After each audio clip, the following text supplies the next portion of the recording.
Hello, everyone. Welcome to Blue Jackets, a fun Blue Jackets themed podcast. My name is Kevin. Joining me tonight, we have my guy, Hefty Duck, and my guy, the man of truth. On today's show, we're talking about many things going on in the Blue Jackets world, including could Jake Bean be traded? If you've been paying attention to what's going on in the news around the Blue Jackets world, especially on Twitter, a lot of rumors popping up that Jake Bean could be traded. What would that look like for the Blue Jackets? We'll talk about that. Patrick Laine has requested a trade. So that's new news involving the Blue Jackets. What could that look like for the Blue Jackets? We'll talk about that.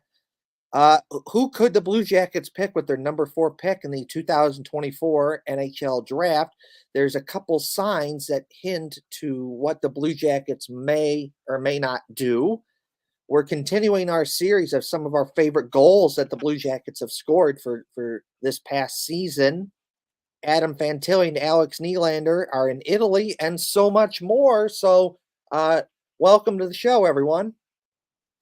Welcome in. I hope everyone's doing well tonight. Just a, typical reminder, don't forget to hit the buttons wherever you're at. We'd be subscribing.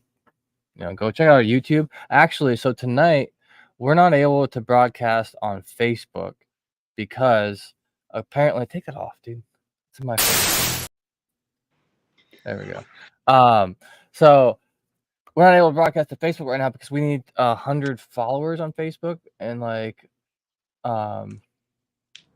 guess we don't. So go follow us on Facebook, I guess. Yeah, we already got some comments in about the Patrick Laine thing. What's up, Madigan? How's it going? Nice to see you as always.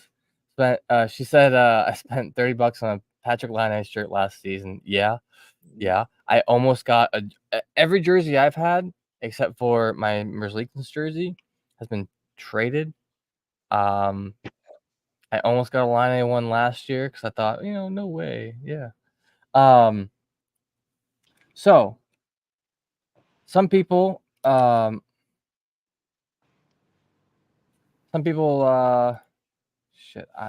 totally losing my train of thought here. This Patrick Laine news is like breaking, and it's just happening right now. If I wasn't here, I'd be writing about it. So let's just talk about it right now. Pierre LeBrun on Insider Trading reports Patrick Laine would like to move on from the Blue Jackets, and both teams/agent will work together to try and get a trade done. He wants a fresh start. This comes after last week. If anyone read my article, then Waddell was quoted. He was asked directly by Frank Saravelli what is going to happen with Patrick Laine. And recently Laine was photographed having a big bandage on his shoulder and in a sling, and it was confirmed that he had shoulder surgery. Waddell said I think it's more of a cleanup, didn't think it was anything too serious. So when talking about Laine's return, he says he wanted to talk with Laine's representation to see where he's at. He said, when I've talked to players about being here, do you want to be part of the solution or not? We want players who want to play for the Columbus Blue Jackets. And he was very plain in saying that he's going to be talking with Patrick Laine about this very soon. So it stands to reason that Pierre LeBrun coming out with this now is kind of the result of that, I would assume. So while it might come to a shock to many people, if you're keeping up with everything, I mean, I know I have to, but then you might have realized like, oh well, this was possible the whole time. And we've talked about it before about what it would take to maybe trade his contract or something. But let's go to you first, Bees. What are your thoughts on this? I think it is a bit unfortunate that he wants out. I feel like we never got to see him flourish, and become, we never got to see the full Patrick Laine experience in Columbus. And from the stuff with Torts, going from coach to coach, getting benched, getting scratched, injuries, all that stuff. It feels a bit unfortunate that it could end with being a trade, but when you're in a situation like him and you're expecting something and you don't really get it, considering maybe he was expecting some a lot more winning than he thought with Columbus. But again, I don't know. I'm not Patrick Laine. You know what I mean? Yeah. You bring up a good point how he never seemed to flourish. I mean, most games he played in the season was the 21-22. It's for the Blue Jackets, a 21-22 season, and he played 56 games in that season. So, Kev, take it away, man. Tell us what you think. What's going on? Well, I think it was good for Don Waddell to talk to Patrick Laine to see what's going on there, because you'd have to think eventually at some point you'd have to find some solution to that, because we all want Patrick Laine to get better with all the mental health issues that he's dealing with, and that's why he's currently in the program that he's in. But eventually, at some point, you do have to get an answer for that. It's like you just can't just be in that program forever. We need some sort of solution. And I think that was the correct answer for Don Waddell, to talk to him, to Patrick Laine, and see what's going on with him and see, okay, how you feeling? And you're a good player. We want to have you on our team, but where are you? Do you want to go somewhere else, or do you want to be with the Blue Jackets? And like you said, it's that interview that Don Waddell had. That's where it came out that he said he was going to talk to him. And hearing what we've heard today, it certainly sounds like that you put two and two together, that Don Waddell and Patrick Laine have most likely had that talk, and they figured something out. And now the way it's going, it certainly seems like that Patrick Laine is most likely done with the Blue Jackets. And me personally, if this is how it goes and Patrick Laine does leave, it'll be very sad and unfortunate. I like seeing Patrick Laine play for the Blue Jackets. He had his moments where he was just awesome. A couple moments that stand out to me is when he first got to the Blue Jackets in the 2020-2021 season. His first 10 games, he went on a heater. He had 6 goals, 4 assists for 10 points. Just really good. And then that same season, he scored a goal in the shootout to help the Blue Jackets win a game in Carolina. And then the following year, I was at the second game of the season where the Blue Jackets beat the Kraken 2-1 in overtime, and Patrick Laine had the game-winning goal in overtime. It was just a great shot, just total Patrick Laine. And then he had another overtime winner at home against the Islanders. That was awesome. And then another big moment that I'll always remember is that he had a hat when the Blue Jackets, that's the 2021-2022 season, he had a hat trick against the Blackhawks in Chicago. The Blue Jackets won that game 7-4, and Laine was a big reason why they won that game. He just took over that game and just dominated the Blackhawks. Another moment I'll always remember with Patrick Laine is, again, 2021-2022 season, where they're in Montreal. The game's tied up at 1, 6 seconds to go in the third period. The Blue Jackets are on the power play. They win the faceoff. Puck goes to Laine. Laine shoots, scores, and that was the end of that right there. The Blue Jackets won that game 2-1 because of Patrick Laine. That's what Patrick Laine does. When he's on, he's on. He has that just elite game-breaking talent with his shot that can break games wide open, and you can win games just because of that. That's happened obviously with the Jets, but it's also happened with the Blue Jackets. He had that same season, he had an overtime winner against Toronto, where I'll always remember this, where it's a shot. He shot the puck. He used a Toronto defender as a screen, shot it between the defender's legs, and just sniped it on the goalie for Toronto. No chance. So, and he had just so many good moments. He just wasn't able to put it together consistently because unfortunately he got hurt. And then, other stuff unfortunately get in his way, whether that be his dad unfortunately dying, and then unfortunately all this mental health issues unfortunately for him is getting in the way. And then we look at this past season where he starts off pretty good and then he gets a dirty hit by when they're playing Calgary, a headshot which leads to a concussion, which takes him out for a bit.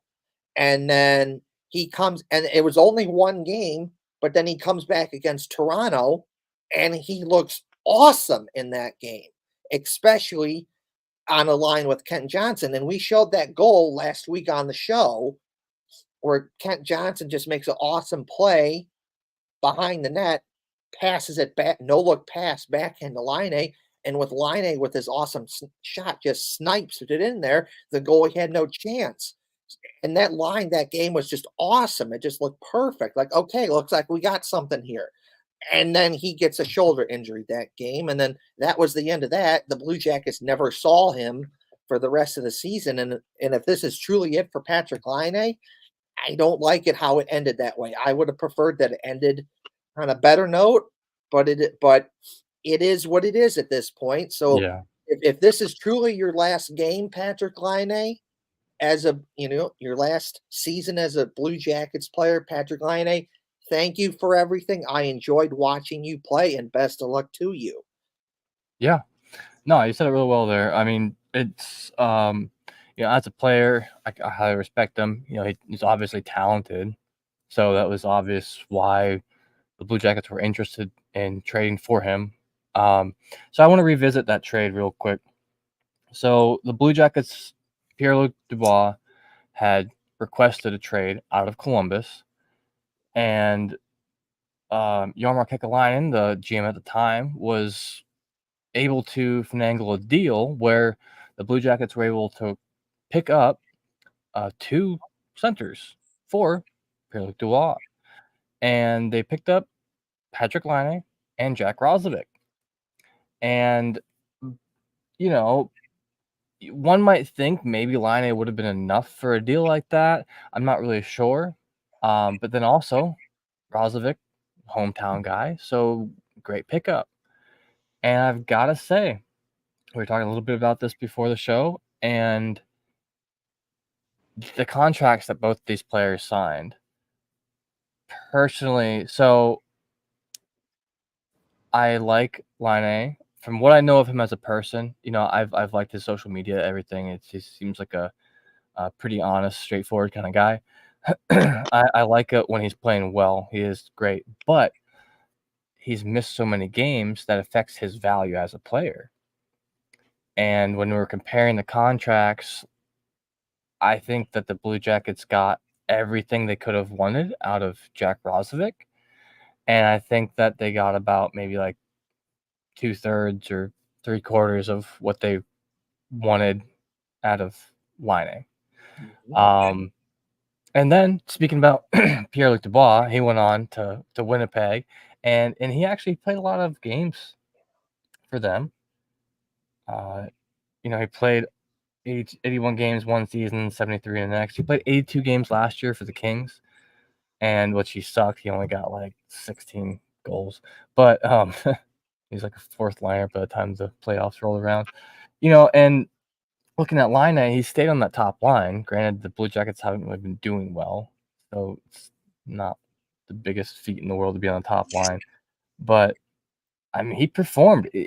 Like I mentioned, the 21-22 season, he played the most games out of any season for the Blue Jackets. He played with 56, and he got 26 goals and 30 assists. He was a point-per-game player that year. He's showed time and time again that he can be about that point-per-game player, that he can do that. But due to missing a lot of time due to injury, and then this last year, who knows? Maybe being on the Blue Jackets is part of what was affecting his mental health as well. It's never easy to lose a lot of games, but it's also, we don't know what's going on in his head. as Kevin mentioned, he lost his father last year, the year before. And, the team as a whole experienced a very traumatic event with Matisse Kavlenieks. This is the one thing that has also affected Elvis Merzlikins a lot when they lost him in a tragic firework accident during the offseason. And so with all these things kind of built up, if you're already having a rough time, these things don't help. And then I felt like I don't feel like Pascal Vincent lost a room ever. I don't feel like he has, and I think but I feel like there's been a player who has tuned out of the room, and that's what I kind of was feeling from Laine this last season. He was still performed when he needed, but he just didn't seem like he cared that much. Which losing season, I get it. But I think that this might be for the best for both parties. Right. Maybe he'll go on the floor somewhere else. Maybe he'll get that, get whatever he wants. I'm not sure what he wants out of life or the NHL. I'm sure he wants to succeed, and he wants to have, a peace, mental peace, And if that's what it takes for him to get that, then good luck to him. Yeah. But now that we've talked about value, we got to think about what could a return for Patrik Laine look like and to where. So, we talked about last week on the show, there was a trade proposal. Hey, Chubba Wubba Hub 24. He says, how about the Monsters, baby? Hell yeah, brother. Go Monsters. We're about to talk to that here later. We'll get there. We'll get there. Let's go, baby. We'll get there. Last week we talked about a possible trade proposal from the Montreal Canadiens. And the proposal was Canadians receive Patrik Laine. Now, this is specifically from In the Sick podcast between Tony Marinaro and Grant McKegg. And Grant is an analyst, and he says that he had an idea floating around involving Patrik Laine heading to the Canadiens, as he could be this year's Kirby Dach for GM Kent Hughes. And the proposal is the following. So, Canadians receive Patrik Laine. Blue Jackets receive one of Jaden Struble or Jordan Harris and 2024 first-round pick. Okay, let's look at Patrik Laine's contract really quick. Laine is going to be making $8.7 million for the next 2 years before he is a UFA in 2026-27 season. That's a big contract to move. The Blue Jackets currently have a projected value of $23 million in free cap. They have a bunch of RFAs to sign. We'll talk about that later too. But specifically, I mean, this could help them hunt for, someone like Natchez or Marners of the world. This could really help them find several big contracts and be fully comfortable with the RFAs they're signing as well and offering what they want. So a first round, and I'm not as familiar with those other two players I just mentioned. I'll look into them a little bit too.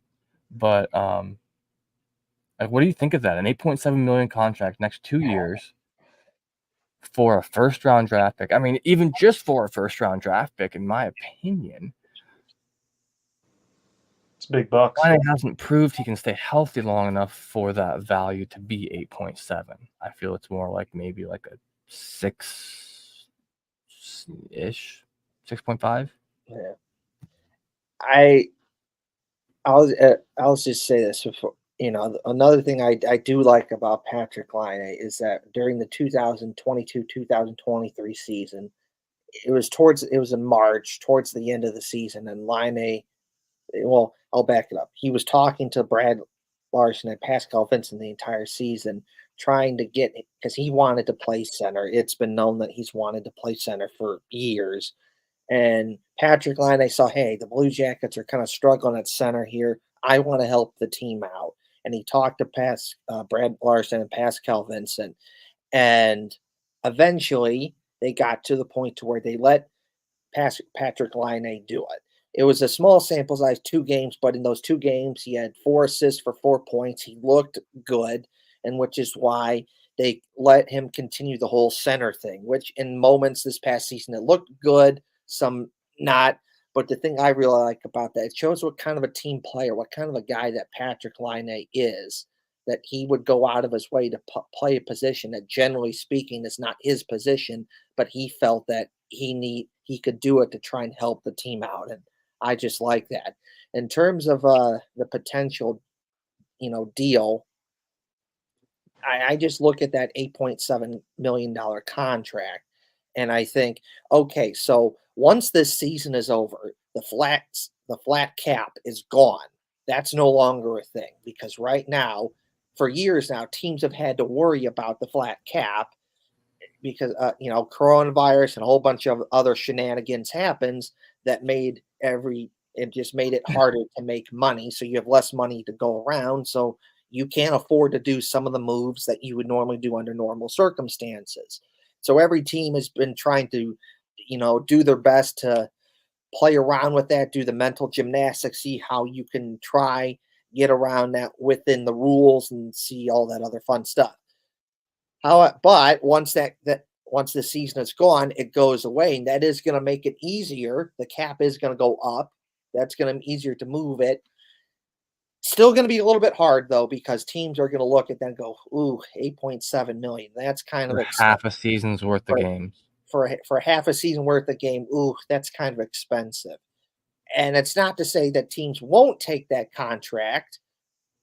They could, but I feel like that even with no flat cap after this season, I still feel like that's a deal that the Blue Jackets may have to eat a chunk out of that contract just to get it out of the way. And so there's that. Obviously, first round draft pick would be good, and whatever if they can find something else, maybe a good player, a prospect to go with that. I'd take something like that, but that's just me kind of talking out of there. That a Laine deal is possible, but that contract he has currently kind of makes it harder. Yeah, for sure. One thing you mentioned though is the retained salary. The Blue Jackets will actually have a lot of cap space to retain a little bit if they have to. Right now they're paying Alex Wenberg for the next 2 seasons. I think like $890,000 or something like that. Yeah, for the next 2 years. They could take on, like I mentioned about like a 6.5. They could take on like a 1.5 million if they had to. I think that might be kind of what they're looking at, signing some of these RFAs here too. A bunch of young guys coming up, and so Chubba Wubba Hub, he's got a comment here. And anyone out there, sorry to our audio listeners, you're listening to the recording, but anyone out there who's watching on Twitter or YouTube, go follow our Facebook one so we can stream again on Facebook. You need 100 followers, I guess. If you want to leave a comment, if you want us to talk about something you want to talk about, just leave a comment. We get ones from Twitter and from Facebook, so from YouTube. So leave a comment. We'll bring it up on air, and even if it's kind of inappropriate, we'll probably make fun of you for it. So, anyway, Chubbo Hubs 24 says this sucks. Before last season, it started to seem like we were making good progress and bringing in top talent. Now this is a bad look for us, and the good talent we do have, one's out. What's going on? Well, we kind of talked about this a little bit earlier, and the culmination of several factors, specifically with Patrick Laine, I think has kind of come down to that. One thing to remember is, so like when we look at players like Johnny Gaudreau and Boone Jenner, and these people, these guys, these players seem a little bit more mature in their lives. Like Johnny Gaudreau has a young family, and I don't think he'd be looking to like move up and go wherever now as when he came here. In my opinion, that's part of why he wanted to come here, because he's simply, I mean, He's got a family now. Columbus is a relatively safe city compared to many other cities that have NHL teams in it. And it's and really there are certain things that certain cities are beating other cities at. And if there's one or two things that Columbus absolutely destroys most cities in America, is that Columbus and the surrounding area around Columbus is just a great place to be in terms of raising a family, decent schools, and it's relatively cheap compared to other places, so nice cost of living, and it's just a good place to be for everyone, generally speaking. So, like, if I'm that's where I put Columbus no up income against. tax. Well, there, yeah. I So think that's a huge one. 'Cause get paid the same in Canada as you would here, you'd have to make like $2 million more in Canada, I think. right. So so there's that. So, like, generally speaking, there's certain things that if I'm putting Columbus up against, that they win in terms of, like, it's just a good place to be, and generally speaking safe, and a great place to raise a family, and that will absolutely destroy most places in America. It For just that will. reason. For that. Yeah. For You that, wanna go for that. party in whatever, like, go to LA, sure. Go to No, Miami. Hell yeah. but if you want to play, you want to play hockey, and you don't want to feel like you're going to get harassed, like, well, you can enjoy a night out Looking at you on the Edmonton. town. Generally Harassed by the speaking, people in town, yes, not by other podcasts out there. no, but generally speaking, if you want to go to a place where you feel like that you can play hockey, you can live your life, you generally speaking, you're not going to get harassed, and you can enjoy a night out on the town, whether it be at a restaurant or whatever, family friendly and everything. That's Columbus. So that, Johnny Gaudreau, like he said, he's not just going to get up and just leave like that. No. So that's Right. no, it's not going And to happen other like that. top talent. Because what we're looking at now, as an analyst, what I'm looking at is the team that's coming up in the next year or two. Like, look at the Monsters right now. They are in Game 7 of the Eastern Conference Finals. This decides who goes on to the Calder Cup Championship playoff. Yeah. And I mean, those players, this is what happened years ago, when we had like Cam Atkinson, Zach Werenski, those guys on the Cleveland Monsters, Lake Erie Monsters, when they won the Calder Cup. And so I'm less concerned with the older talent leaving. The line it's 125, but I'm less concerned with the those types of players leaving as I am concerned that the young players are developing well, and their talents are being recognized there and utilized in the future. I just want to answer Troy Nowak real quick, or Noak. I'm not sure how to say your name. He asked if we talked about the line trade yet, and this is a perfect time for me to talk about. If you missed it, yes, we've talked about it pretty much at the beginning of the show until about now. And if you missed it, you can go back on our YouTube and go to watch live. It's a lot easier to find it there than it is on Twitter. You can also, take the little bar and go back to the future. Or tonight after the episode, I do upload the audio to Spotify, Google, and Apple Podcasts. So there's a couple different ways you can check us out. And this is also a good time to do the ad read. Hooray! I think we've covered a lot of aspects of the Line A news and Line A trade. And so after the ad read, I think we got to talk a little bit about Jake Bean and his contract, maybe some other RFAs, because we talked about that earlier, and how much cap space we have. And then finally, we got to mention, Blue Jackets are getting the number 4 pick here in about 15 days. So Who could they that's get? all going to be going down. Who could they get? We'll talk about that and show some of our favorite goals that the Blue Jackets scored from this season, and so much more. Yep. So, anyway, I just got the one today. We're talking a little bit about DraftKings. So, the chase for the Stanley Cup continues. And the action at DraftKings Sportsbook, an official sports betting partner of the NHL, is just as hot on the ice. It's just as hot as it is on the ice. It's kind of whatever. I didn't write this. With same game parlays, live betting, odds boost, and so much more. Don't miss out as the Stanley Cup playoffs wind down. So I got to talk a little bit about some odds today at 8:20 tomorrow evening. That's Eastern time zone. Florida Panthers will be playing the Edmonton Oilers in Game 3 of the Stanley Cup Finals. Currently, the Florida Panthers are at plus 1.5 on the puck line and a minus 1.5 for the Oilers. And what these odds mean, I'm not the most knowledgeable in sports betting, but I do believe the Florida Panthers are favored. They are minus 245 on the puck line then, so plus 1.5, whatever. And then the Oilers are plus 200. On the money line, the Florida Panthers are plus 114 and the Oilers are minus 135. So, do with that what you will. This is not any sort of advice. I know who I'm cheering for, but I don't know who will win. If you are new to DraftKings, you got to check this out. New customers bet $5 to get 150 in bonus bets instantly.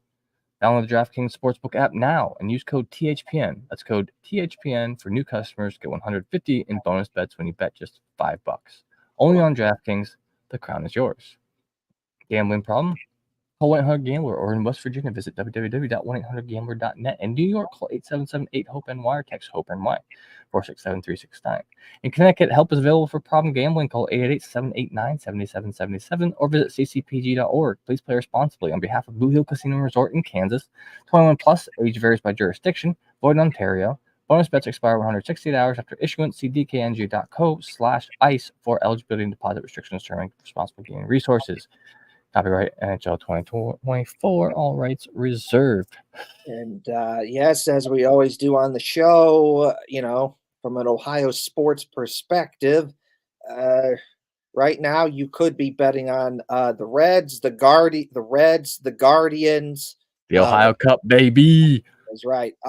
You could be the Reds. You could bet on the Reds, the Guardians, the Crew, or FC Cincinnati.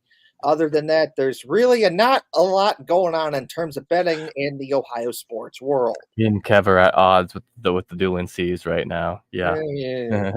Oh, well, it is what it is. It's been a great game so far. I love watching it.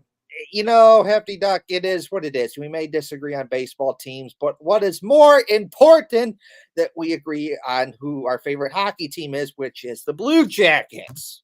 Hell yeah. And definitely just you two, right? Definitely not the Flyers. I'm the outsider here. Yeah, because you like the Flyers. But the Blue Jackets are when you're two or second or third team, but generally speaking, your number one is Flyers, and that's absolutely okay. I am a Columbus Blue Jackets supporter. I will say honorary fan. Cool. Honorary loose. All right. Glad to be a part of that group. Well, we appreciate you being part of the group. I mean, your face is on Hefty Duck's computer in the background. Yeah, you're right here. Yeah, it takes very bold to put my quote unquote face on there. You gotta zoom in real close to see that one, but all right. So let's talk about Jake being in the RFAs. That'd be a horrible band name. So Jake Bean is currently an RFA. For anyone out there who may not be as familiar with it as others, being an RFA means that you are a restricted free agent and that your team that you're currently signed to gets the first offer on you. You get a qualifying offer from the team you're playing for, and then you can accept that, or if you choose not to take that, you can get offers from other teams, and you can get permission to talk to other teams and see what they might want for you as well.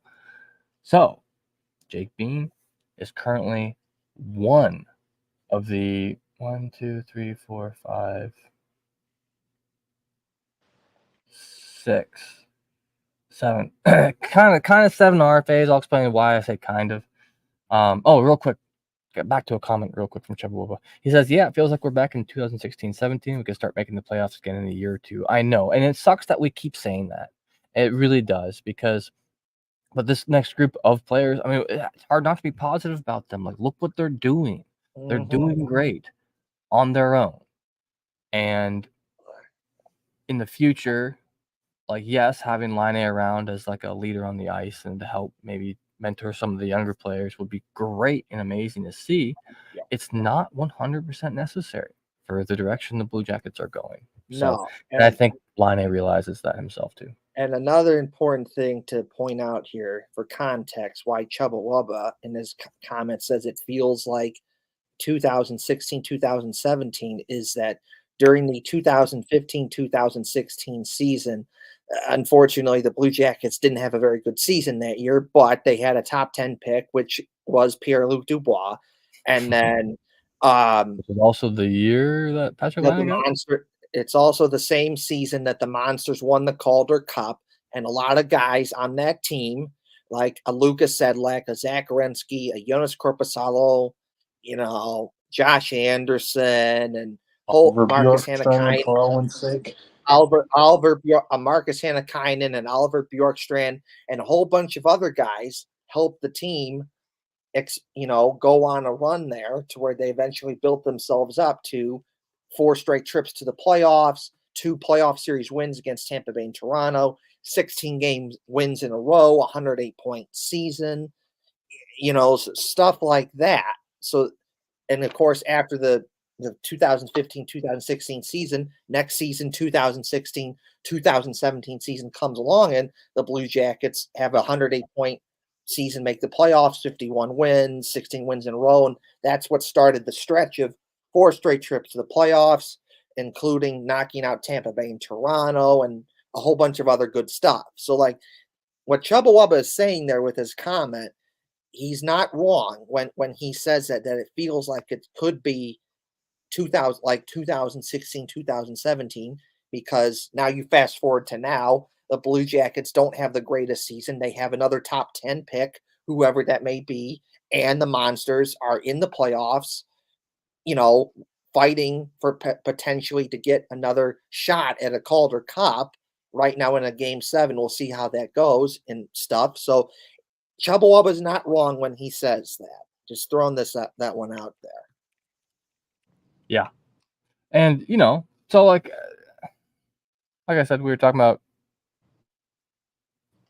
salaries and everything like that. We were talking about the value of Laine earlier, and a less I don't want to say popular, but a lesser newsworthy trade that could possibly happen would be with defenseman Jake Bean.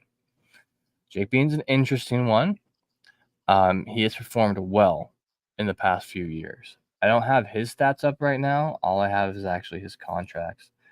Wait, no, I do have stats. Great. So this last season, he played in 72 games. He had 4 goals, 9 assists. He was a -10 with 32 penalty minutes. And before that season, he only played 14 games for the Jackets.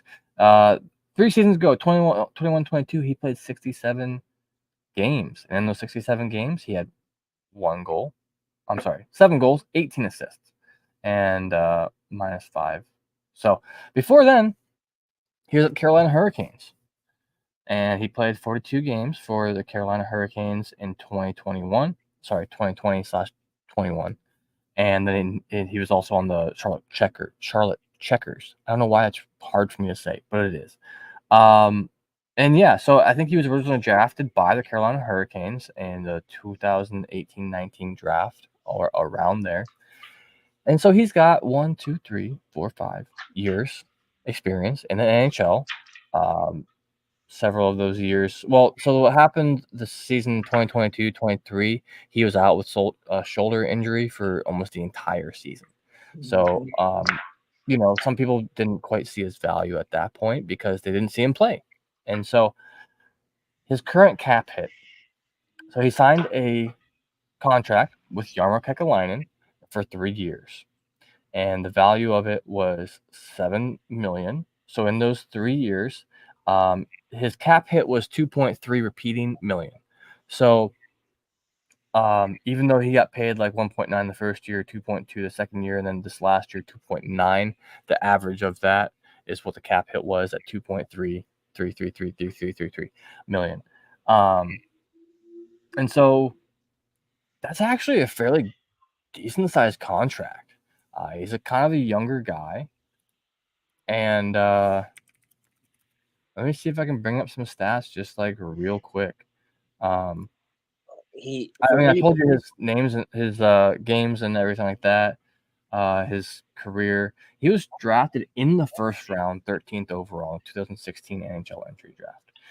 He is currently he's born in 1998. That makes him like 25. 26. Thank you. Wow. Well, his birthday is in June 9th, so he just had his birthday. So yeah, he's 26. Anyway, 26 in 3 days actually, and 3 days. And he's a Calgary, Alberta native. So 6'1", 191 pounds, shoots left defenseman. I think one of his biggest weaknesses personally is his skating. It's gotten better. He can be physical force on the ice when he needs to or wants to. He has okay enough puck handling skills to be a valued defenseman. And I mean, if it were me and him on my team, I would probably slot him in around the second defensive pair, probably. And I think a lot of times he was paired with Eric Goodbranson this last year on that either top or second line when Zach Werenski was out for injury and shit. So I think that he's 2.3 cap hit. Has he played to that potential yet? Has he really gotten $2.3 million contract? I remember when Yarmo signed that, and I thought like, damn, you think maybe like a 1.5 or like a 1.8? Because before that he was making like $890,000. It was just an entry level contract. That's a pretty big jump. Now he was doing okay, but yeah, what do you think about that? I don't think it's gonna be a hard contract to. Well, it's not a hard guy to move because they can make up whatever contract they want with him because he's an RFA. Right. So something to consider here is that really the Blue Jackets have all the leverage and all the control in regards to Jake Bean because it can go either multiple ways. It could be that the Blue Jackets give him a deal and he accepts it and he's still on the Blue Jackets. The Blue Jackets give him a deal, but he says no. Well, then guess what? You're still in that hypothetical scenario. You're still stuck with the Blue Jackets, Jake Bean, because even if you say no to the deal that the Blue Jackets offer you, you're still a Blue Jacket. The Blue Jackets still have your rights in that hypothetical scenario. And even if they didn't give him an offer, he's still a restricted free agent. And some team could come out there and try and get him, but then the Blue Jackets could put a stop to that immediately and match that offer. And that would be the end of that. They would lose on that. So that's basically 3 scenarios right there where basically Jake Bean would be with the Blue Jackets and he really has no control. Realistically, the only way that it could happen is that if the Blue Jackets just make the decision, well, 2 ways. It could be if they don't give him the offer, he becomes a free agent, and then another team signs him, or the Blue Jackets could just say, okay, hey, insert team here. Oh yeah, we'll trade you his rights to him so that you can sign a deal to him.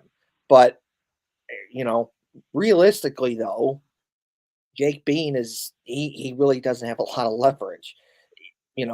As for your question about the contract, not there yet. He's had some moments where he's looked awesome. He's more of an had some good moments defensively, but he's more of an offensive defenseman. A couple moments from an offensive standpoint that really stand out to me was during the 2021-2022 season. He had 2 overtime winners for the Blue Jackets, one in Colorado, one against the Kraken in Seattle, and then one of the few moments where he looked good offensively during the 2022-2023 season before he got hurt was he scored an awesome goal against the Predators, in which the Blue Jackets won that game 5-3. And it was just an awesome shot where he just skates right into it and just snipes it, blows it by the goalie, had no chance. But so that was cool. But if I had to take a guess, I'm going to take a guess that he's probably not with the Blue Jackets anymore. When you consider all the good defenseman prospects that the Blue Jackets have, from a David Jiricek, a Stanislav Sposal, a Corson Kuhlmans, a Denton Matejchuk, Samuel Kanashko, and you can go down the list. There's more guys as well. One of those guys, even a Nick Blankenberg, one of those guys is eventually going to take that spot. Also, something to consider here is that who is the guy that traded Jake Bean to the Blue Jackets originally?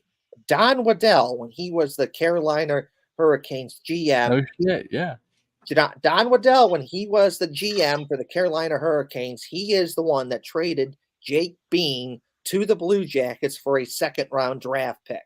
Now, it's not to say that Don Waddell would do that again. We're not exactly sure, but the history's there, so it seems more likely. The history is there, and if you put two and two together, that would suggest that now that Don Waddell is the GM for the Blue Jackets, that more likely than not, he would probably trade him again, given of what he did back when he was in Carolina.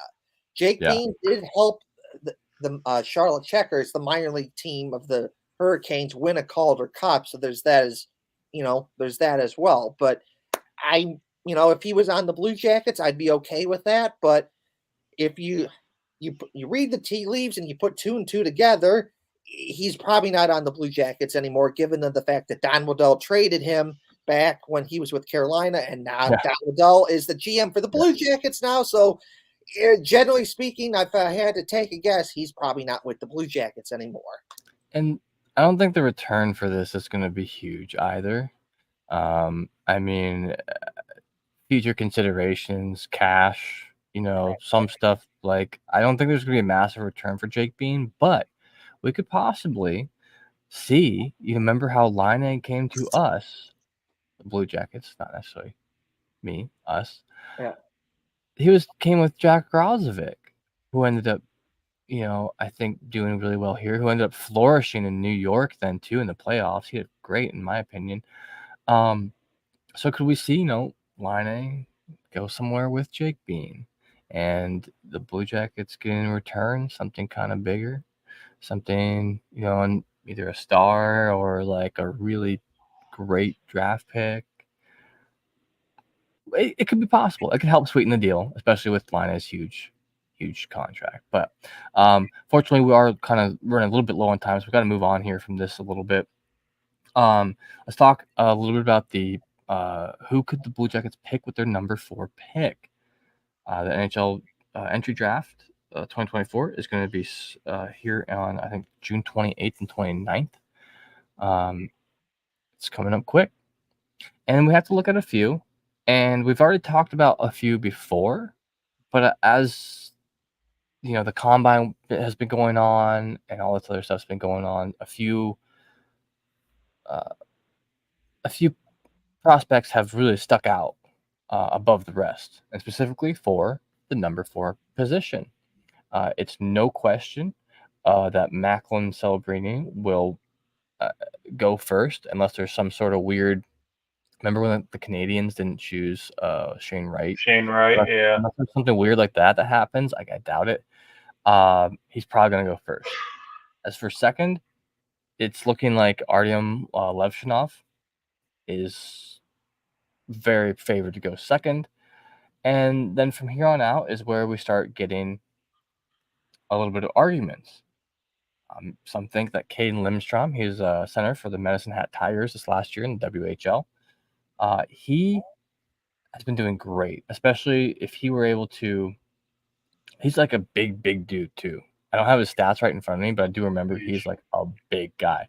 And paired with Adam Fantilli, he would be a huge. I mean, imagine like Fantilli on the wing, like Fantilli Johnson and like Lindstrom on a line together. I think that would be great with having someone like, on defense, maybe like a David Jiricek, Zach Werenski combo or something. Anyway, so another popular name that's really been showing up is Anton Silyev. So he plays in the KHL, and he just turned 18 on April 11th, and that was his final game in the KHL was March 9th. So it was like a full month. He played in the KHL under 18. And he had the most points by an under 18 player in the KHL history, topping Vladimir Tarasenko's 10 points.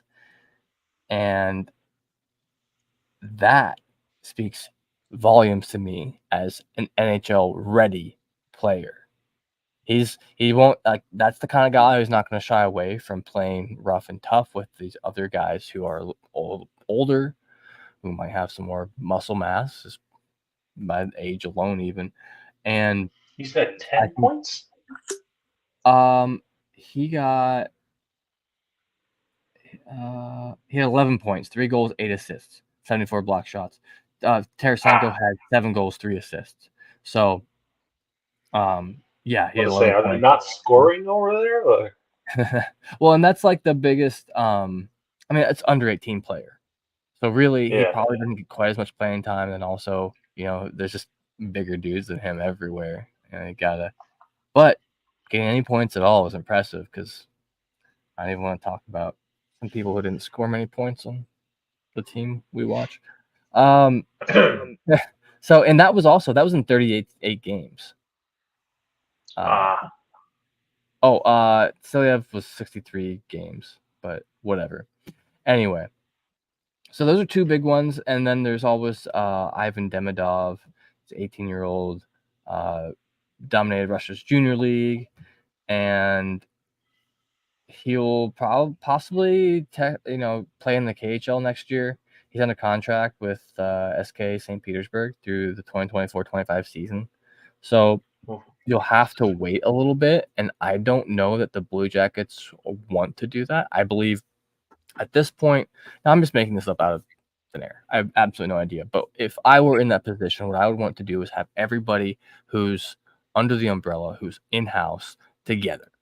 And at this point, I'd start looking at bringing over, what was his name? Was it Ivan Levshinov? Sergei Ivanov. Sergei Ivanov.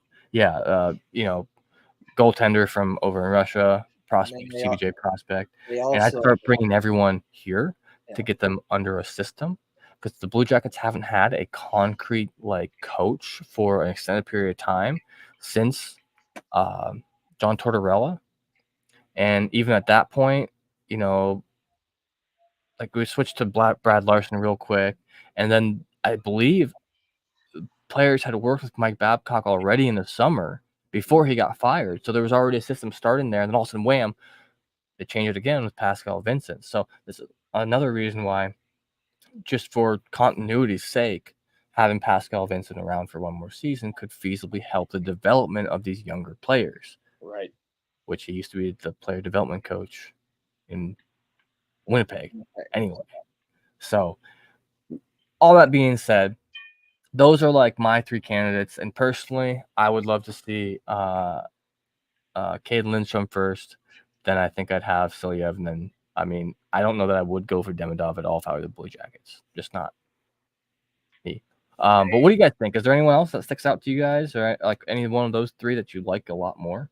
Well, I'll just say this, is that, again, this is by no means is this officially the Blue Jackets saying that they are going to pick this guy that I'm about to say, and that guy being Caden Lindstrom. However, though, when you put 2 and 2 together, it kind of makes you wonder if there's something to it, because the NHL just had their draft combine, and just like football and baseball and every other sport, this is basically, if you are a prospect, this is basically your last shot to show what you have before the draft. lifting weights and whole bunch and drills and wild ass questions. wild ass questions and hopefully not giving up your phone. Around, yeah. So, but I had to do it one time. I had to do it one time. Yeah. So the draft, the combine happens is if you're a prospect, this is basically your last shot to show what you got, and you see this on Twitter. This guy says he talked to this team. This guy talked to this team. And that does count for something because, okay, this team is clearly showing an interest in that guy. Maybe they pick him, maybe they don't.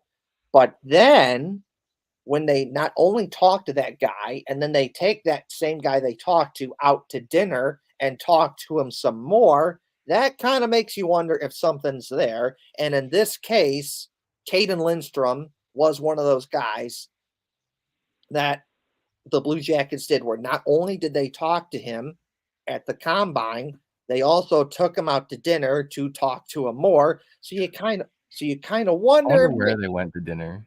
Oh yeah, I know. I wonder that too. Really fucking Cheesecake nice. Factory. No. Yeah. But so you take them out. So not only do you talk to them at the combine, but you take them out to dinner and talk out to more. You kind of wonder if something's there or not. If they might actually pick them. Not guaranteed. They could totally pick someone else. But when you put 2 and 2 together, it kind of makes you wonder, there might be something there. And when you look at Caden Lindstrom, the dude's like 18 and he's already like 6'4", 200 plus pounds. He's a center and he scores a lot of goals and puts up the points. And you watch his tape and a lot of times he just bullies people.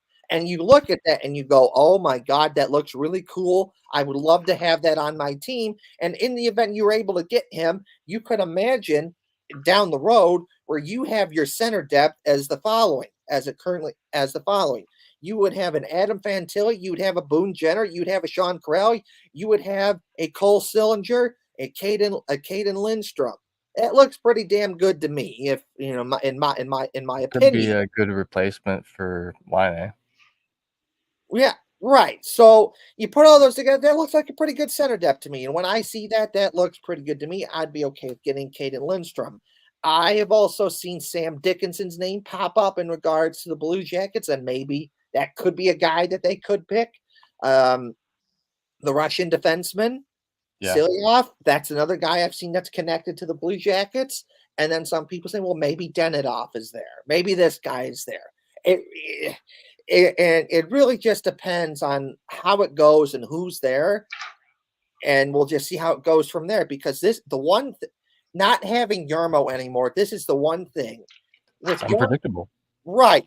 When Yarmo was there, he had a certain drafting style, and we could kind of pick up on, like, okay, what kind of player he might pick. But Yarmo's not there anymore. It's Don Waddell, and, we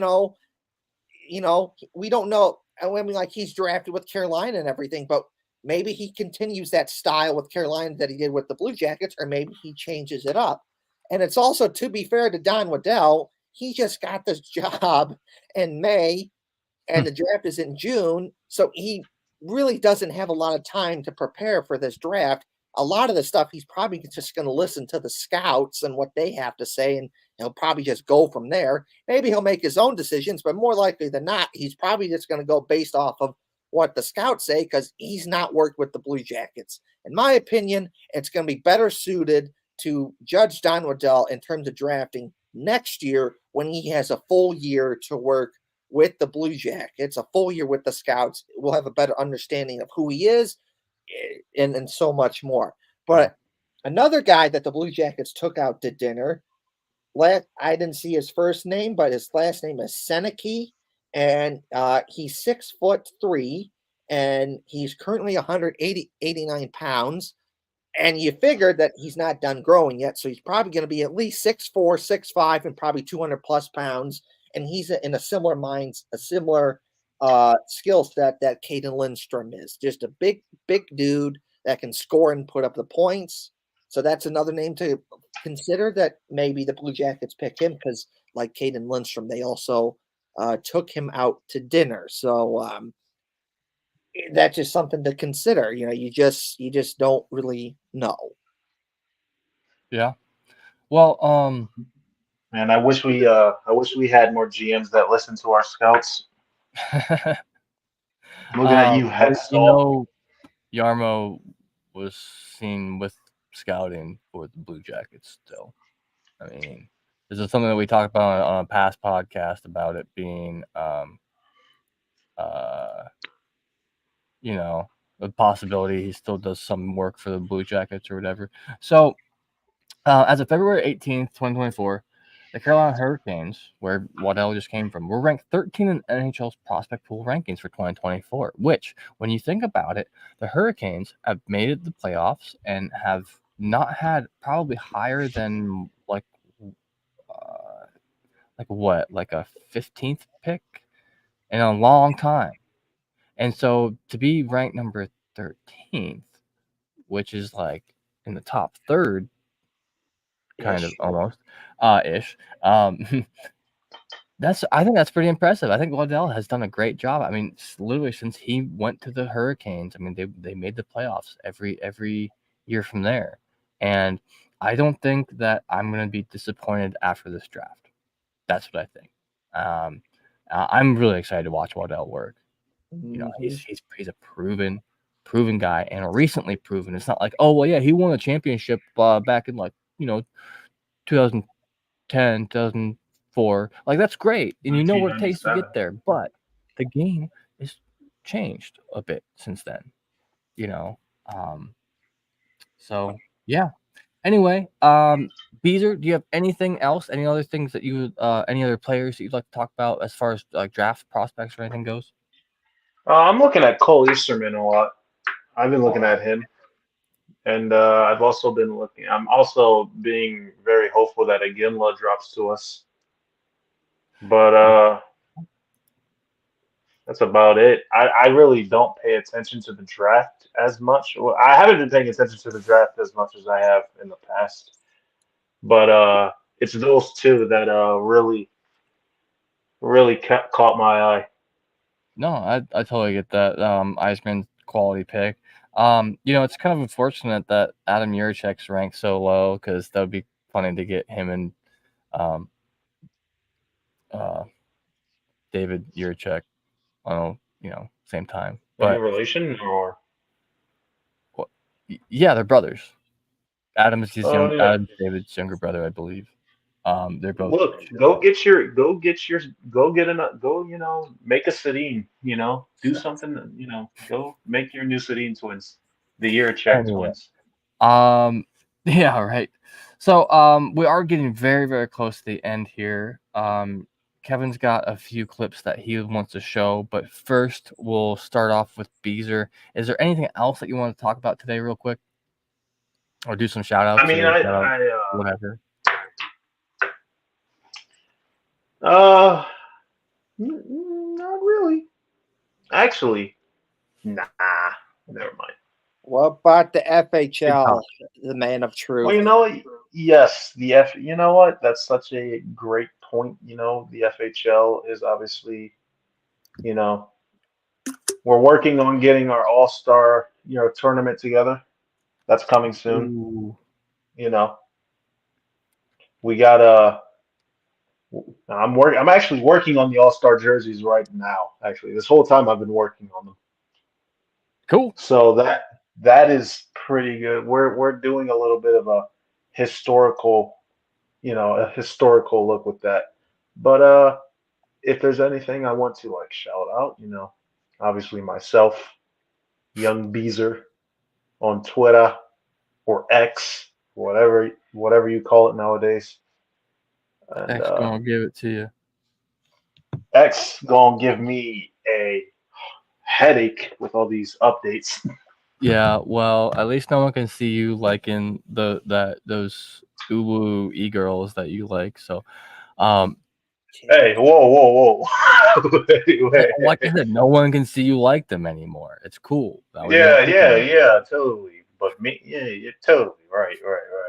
Anyway, awesome. Well, I appreciate you being here, Bees. Kev, take her away. I know you got a little bit here to share with us yet. Yes. I will be sharing some continuing the series that we've done on this show of sharing different goals that I like that the Blue Jackets have scored from the 2023-2024 season.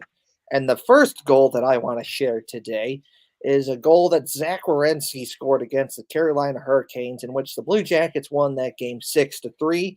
I'm going to play the goal. And then we can talk about it, and then I'm going to share what I like about that goal, and I got some other clips as well. So here's the first one of Zach Werenski scoring a goal against Carolina. Top titty Werenski.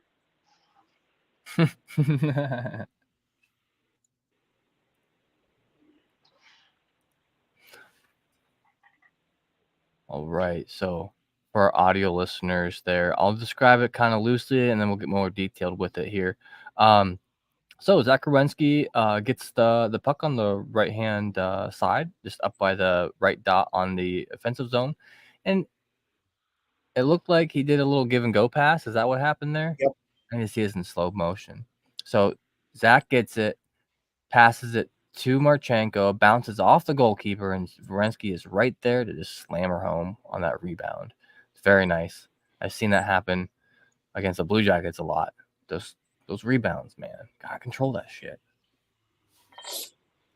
So, and you'll see it in the replay, but and I'll pause it so you can see it, is the thing that I really like about this is that Zach Werenski's going to get it, and Marchenko's going to be over here. And because he passes it over here, the defenders in this area come over here. And then when Marchenko shoots it, it's going to leave a little open spot right here for Werenski to get there and put in the rebound. There you go. Look, and see? And that's all he's got to say about that. So because Werenski has the puck right here, he draws two defenders to him. So Werenski sees that, quickly passes it over to Marchenko. Marchenko's going to shoot it, and then Spencer Martin, he's going to stop it. And then these two players right here, their reaction is, okay, I'm going to get in front of the net to box out players so they can't get it. But inadvertently, because these guys right here go over here, you're leaving an open spot over here for Zach Werenski to score on the rebound. Yeah. I do think it's a little bit funny that as the Carolina Hurricanes that you have a clip of, the whole Waddell. Yeah, well, it's just, I love it. it's just the two defenders getting drawn towards who has the puck and not where the puck could possibly go after if someone shoots it. Well, so many of these guys up there are dangerous. Werenski's dangerous. He's got a great shot. Obviously, he's scored it. Marchenko is extremely dangerous. He can do magic with the puck. One thing to note here is that was their third shot. If you're counting Marchenko's shot that bounced off the goalie, that was their third shot of the game. Actually, no, it counted them for officially. It counted them for two. I saw on the replay there. So in two shots, they scored 2 goals. Efficient. So, it's pretty crazy. Anyway, what else you got? It's just that easy. So that's just what I like about that goal. It's just a good play all around. Good hockey IQ there by Werenski to draw the two defenders to him. And even look at Texier there. He gets the puck, gets it to Werenski. Werenski draws two defenders to him. Good hockey IQ. Quickly passes it to Marchenko. Marchenko shoots it. And then because Werenski draws the two defenders, there's a wide open spot for Werenski to pop into when Marchenko shoots it. And then Werenski puts it into the net. And it's just great to see. That's what I like. Anyways, on to the next clip, which is we're going to go with this goal where is it? Okay, we're going to go with this goal that Dmitry Voronkov scored against the Oilers. Just an absolute beautiful shot, a snipe against the Oilers. So here it is.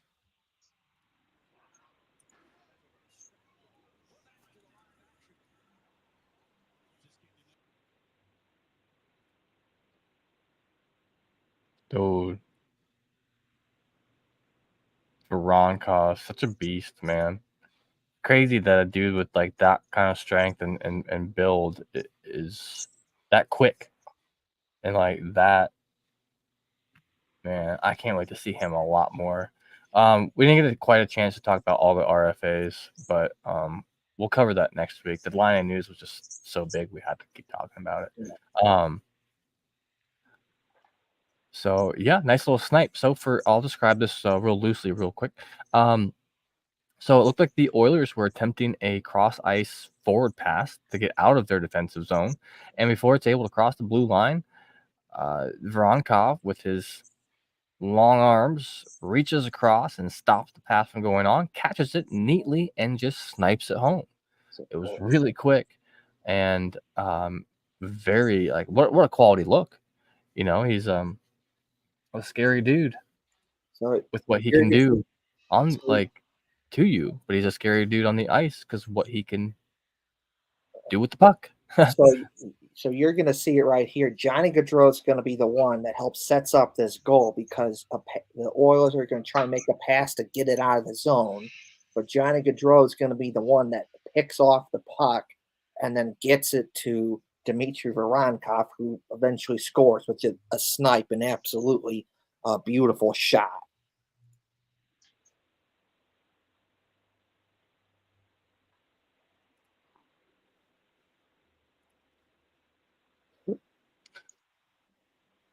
Dang. Right over stick side. Yeah, Solid there were joint. two Oilers stuck just in the middle of the neutral zone, and I guess that just left a lot of space because there was only 3 guys back for Edmonton, but they were all spaced out. Were they going for a line change at all? Was anyone? I don't think they were. Look. Oh, never mind. I thought that the one guy was. Okay. So there it is right here. Johnny Gaudreau is really the one that kind of helps set this up by getting it down over here and kind of puts pressure on him to quickly get rid of it. Eventually gets picked off. Voronkov over here shoots, scores.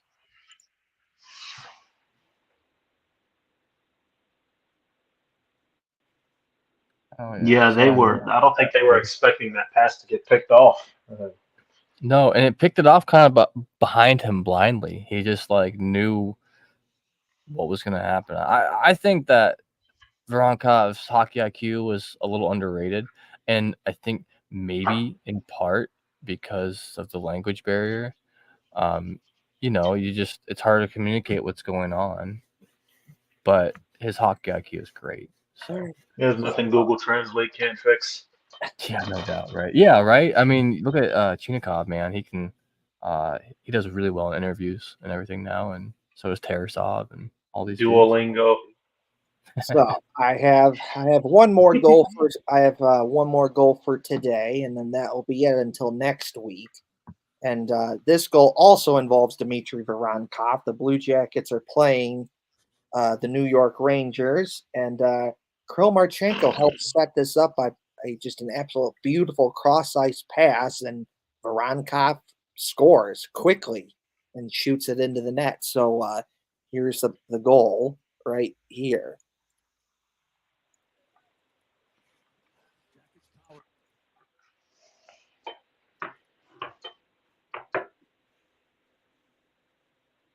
Dude, that was like simultaneously sloppy, but also like really like they just powered through it. They just broke through. Like that was highly skilled, but also, I mean, those two dudes, was that Provorov and Severson, along with Voronkov, just. You know, I don't think of Severson as being like that aggressive of a player, but he had like a bunch of penalty minutes. Sounds like he's a liability. So we'll Pretty play it big again. I don't think Voronkov got everything on that shot, and I don't know how Quick didn't save that, but that was Provorov is really good with his skating. He's able to turn and turn back. So I've seen him do that a couple times. yeah. So it's a good entry into the zone. Provorov helps get the puck up, but Marchenko brings it in, quickly passes it to Severson, to Marchenko, and Marchenko's down here, and he kind of draws the defender over towards him, so that opens up the lane over here. And by the time the puck gets over here, it's too late because it's already in the back of the net before they even realize that, oh shit, there's a dude wide open over there. Yeah, it's like, oh shit, well, there's a dude wide open. It's like, well, it's too late because the puck's already in the net. Yeah, you got to hope that Jonathan, Quick makes the save, essentially. Yeah, so here it is.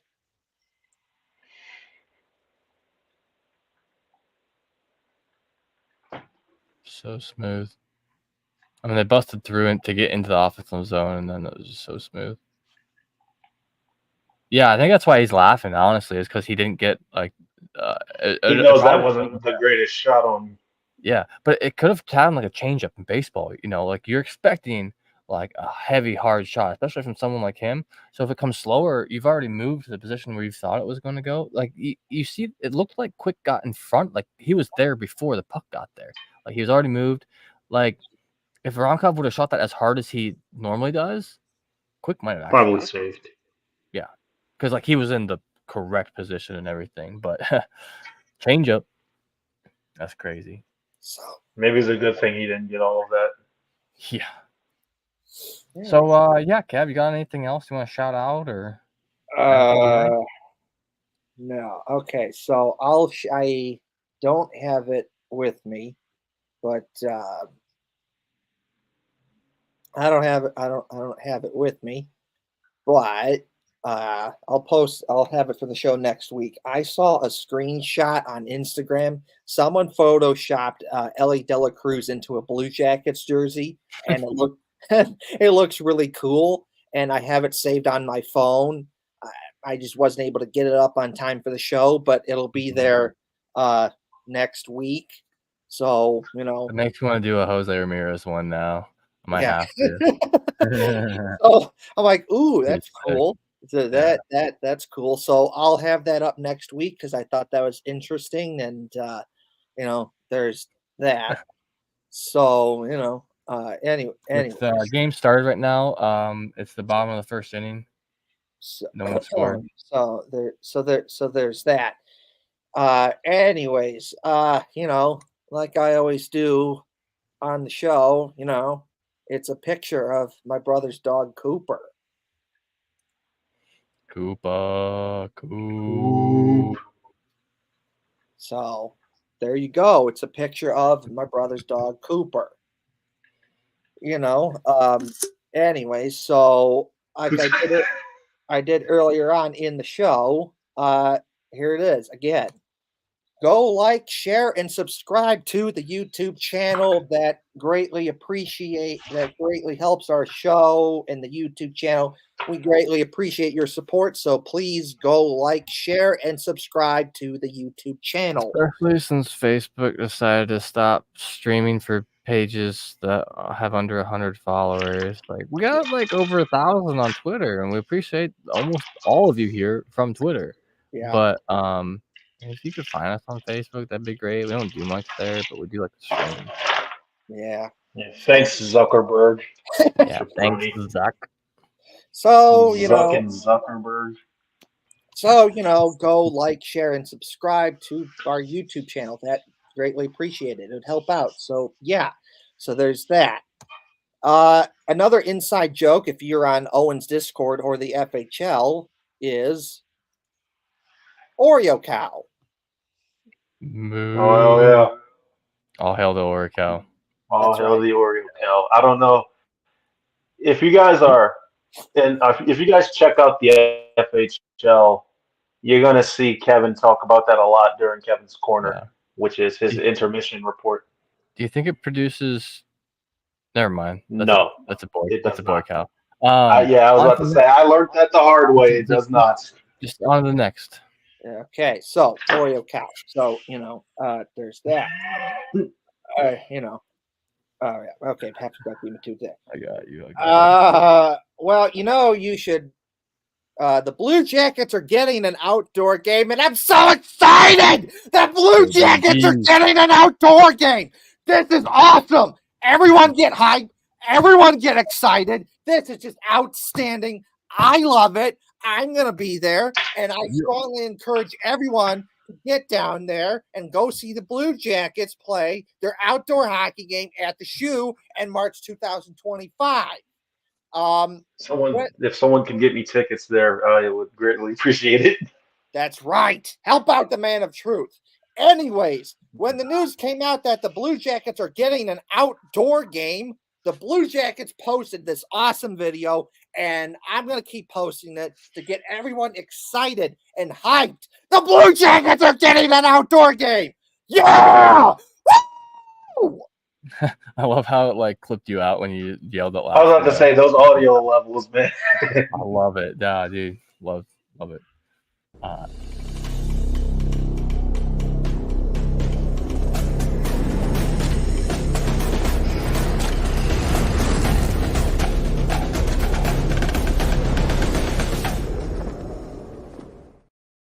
Playing it one more time. Here it is.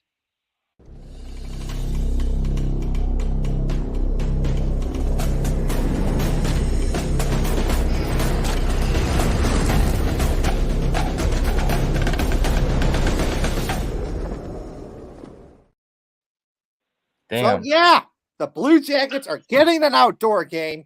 Everyone get hyped. I'm excited. This is going to be great. I'm going to be there. And if you have the chance to do it, you should be there too, to check out the Blue Jackets at the Shoe for their outdoor hockey game when they play the Detroit Red Wings. CBJ! CBJ! Woo! Yeah! Oh.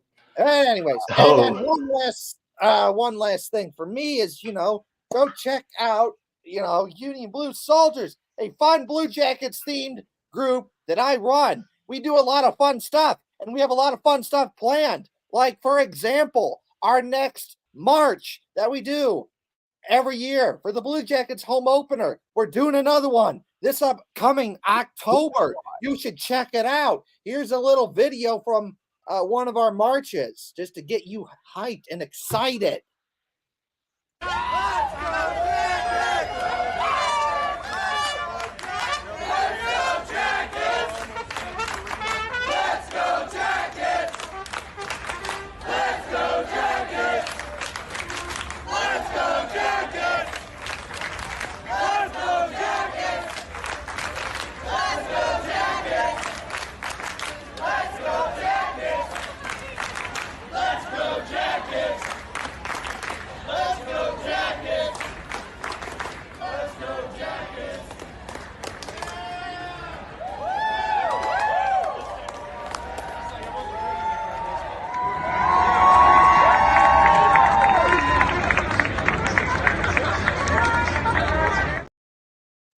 So, yeah, that's a video from the October 2019 Union Blue Soldiers March. And Union Blue Soldiers is doing another march this upcoming October for the Blue Jackets home opener. And you should totally come because it's fun. We get like 100, 200 people to show up and a big crowd of people. We all march on the Nationwide Arena to cheer on the Blue Jackets doing CBJ, Chance of CBJ, Let's Go Jackets, and so much more. We've been on TV. We've been on the scoreboard at Blue Jackets games and the Columbus Dispatch and all over social media and more. Go check out the Union Blue Soldiers March this upcoming October. And one last thing for me is Adam Fantilli and Alex Nylander are in Italy. They're having some fun there. Shout out to Carson Meyer, who got married to his now wife recently. So there's that. So Adam Fantilli and Alexander Nylander in Italy and Carson Meyer got married. And check out Union Blue Soldiers, a fun Blue Jackets team fan group that I run. It's just awesome. Okay, I'm done talking. I'm out. Yeah. Dude, it's been I said this last week, but I gotta say it again this week. I mean, it's nuts that we're in the off season and it almost seems like there's more news around the Blue Jackets than like during the regular season. During the regular season, it's like games. Occasionally something happens with the player. The off season, there's always shit going on. So make sure you do all, hit the like button, follow and everything wherever you're at, so that way you can be updated when we podcast or when we post stuff, when we post a lot of stuff on the Twitter. You can also find me on Twitter at Lance_Schrock, SCHROCK. I do write hockey articles for Inside the Rink, and make sure to check me out there. Other than that, real quick, I got two things, and it's not necessarily about Columbus, but all right, now score update and the Cleveland versus Cincinnati baseball game. Cincinnati, it looked like I don't know how to say this name, Heimer, Candelario. Candyman. Yeah, so he helmers at center field right after they struck out Ellie De La Cruz, which, whatever. Jose Ramirez also got struck out. So currently Cincinnati's up 1-0 in the top of the second. No outs. And the second thing I want to update everyone on is another has to do with Cleveland, and that is right now. The Cleveland Monsters are playing the Hershey's Bears in the final game of the Eastern Conference Finals. This is Game 7. There's no more after this. This is it. The winner of this goes on to the finals. It's currently the 10th minute of the first period, and the score is 0-0. So, good luck, Cleveland Monsters. I always got to bring this guy out. Cleveland Monsters, my foam finger. Love it. For Phantom's sake. The For drawing Phantom's here sake, is please be better than the fucking Blue Jackets ones. What are you trying to say? What are you trying to say, Caesar? I said for Phantom's sake, please beat the Bears. Okay. So All yeah, right. there we have it. This is this week's episode. I'm not trying to be rude. I'm just a little mean. So thank you all for being here. I appreciate it. Don't forget to hit the buttons, and we will see you here in another week. All right, have a good one, y'all.